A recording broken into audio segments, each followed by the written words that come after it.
Okay, Assalamualaikum dan selamat sejahtera. Hari ini kita nak belajar bab 3, pengoksidaan dan penurunan. Okey. So, subtopik kita yang pertama iaitu 3.1 tindak balas redox. So, apa itu redox? So, redox ialah perkataan yang datang daripada gabungan red, reduction, maksudnya penurunan, dan oxidation maksudnya pengoksidaan. So singkatan daripada reduction dan oxidation ini, apabila kita gabungkan red dengan ox, maka kita akan dapat redox. Okey. Okey. So sekarang kita tengok maksud tindak balas redox. So tindak balas redox ialah tindak balas kimia dengan pengoksidaan dan penurunan berlaku serentak. So, serentak ni cikgu gariskan kat sini. Kenapa cikgu gariskan? Sebab dia ialah key point yang perlu ada dalam jawapan kita. Okey, tak adalah. Betul lah tu. Tapi kalau by definisi pun memang tindak balas kimia untuk tindak balas redox ni ialah tindak balas kimia yang mana bila pengoksidaan dan penurunan mesti berlaku secara serentak. Kalau tak berlaku serentak, maka dia bukanlah tindak balas redox. Okey. So, macam mana kita nak tahu kan tindak balas tu redox ke bukan redox? So, mesti kita kena tengok sama ada dia mengalami pengoksidaan ataupun penurunan. So, ini kita tak faham lagi. Apakah yang mengalami pengoksidaan? Macam mana tu penurunan? So, untuk fahami pengoksidaan dengan penurunan, kita boleh tengok daripada 4 jenis. Yang pertama, oksigen.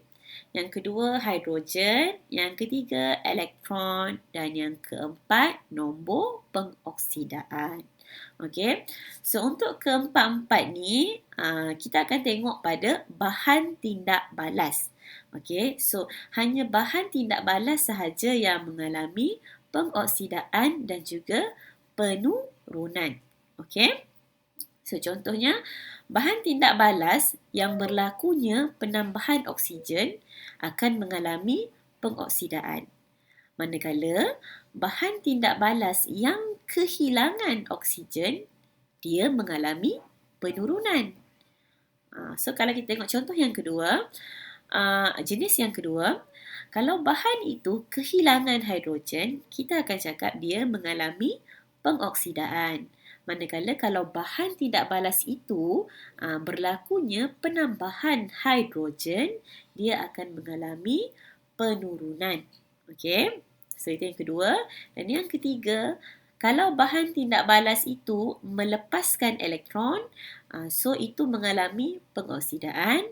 And then kalau bahan tindak balas yang lagi satu itu menerima elektron, maka dia mengalami penurunan. Okey. So, yang keempat, kalau bahan tindak balas itu kita tengok dari segi nombor pengoksidaan. So, kalau nombor pengoksidaan bahan tindak balas itu meningkat, maka dia mengalami pengoksidaan. Kalau nombor pengoksidaan bahan tindak balas itu menurun, maka dia mengalami penurunan. Okey, so ini ialah sedikit sebanyak penjelasan tentang tindak balas redox. Okey.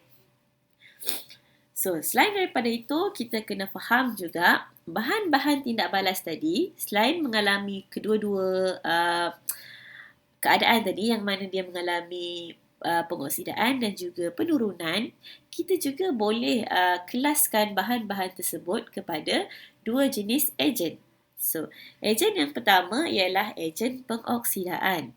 So, macam mana ejen pengoksidaan ini? Itu ialah untuk bahan yang mengoksidakan bahan lain. Okey. So, kalau bahan tu dia oksidakan bahan yang lagi satu, maka kita akan cakap dia ejen pengoksidaan. Jadi, secara tak langsung, bila dia oksidakan bahan yang lain, dia akan diturunkan dalam tindak balas tu. Sebab dia mesti serentak. Kalau yang lagi satu tu dioksidakan, yang lagi satu sebelah situ tu mesti diturunkan. Okey. So, yang kedua, kita ada ejen penurunan. So, bahan yang menurunkan bahan lain dan dioksidakan dalam tindak balas redox. Okey. So, ejen penurunan ialah bahan yang menurunkan bahan yang lain. So, bila dia menurunkan bahan yang lain, maka dia akan dioksidakan. Okey. So, mudahnya untuk kita faham ialah yang mana satu ejen pengoksidaan, yang mana satu ejen penurunan. Kita tengok apakah yang telah dia lakukan terhadap bahan yang lagi satu. Kalau dia oksidakan bahan yang lagi satu, dia ialah ejen pengoksidaan. Kalau dia turunkan bahan yang lagi satu, dia ialah ejen penurunan. Okey? So, ini sahajalah untuk bahagian yang pertama bagi video kita kali ini. Kita akan jumpa lagi di video yang seterusnya. See you next time.